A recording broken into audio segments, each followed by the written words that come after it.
আমরা আবার ভিতরে গেছি, যাই দেখি যে 6টা বেবি আছে। আমার বাসা হচ্ছে নোয়াখালীতে, ঢাকা মেডিকেলে ভোর 3টে আসছিলাম, 9টা বাজে আমাকে বেবি গুলো হচ্ছে। হওয়ার কথা ছিল 4টা, পরে হেরা যে বাইর করছে আর বলে কি 6টা বেবি আছে। আমরা আবার ভিতরে গেছি, যাই দেখি যে 6টা বেবি আছে। পরে এখানে 3টে রাখছে আর 3টা এনআরসির ভিতরে অন্য হসপিটালে নিয়ে গেছে। আর আলহামদুলিল্লাহ আমার ভাবি সুস্থ আছে, সব দিক দিয়ে সুস্থ আছে।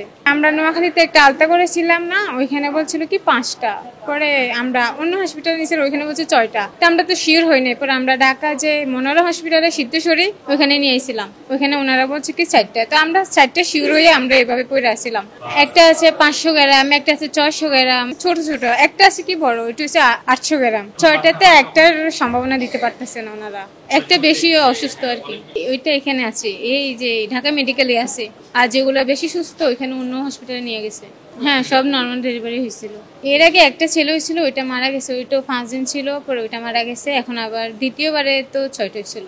অস্বাভাবিক ছিল, বাট 4টে বাচ্চা, মানুষের একটা হলে বোঝা যায় কেমন, আর 4টে হলে বোঝা যায় না কেমন। আমার ভাইয়া কাতার থাকে, আমাদের পরিবারে কেউ নাই, ছোট, এটাই প্রথম।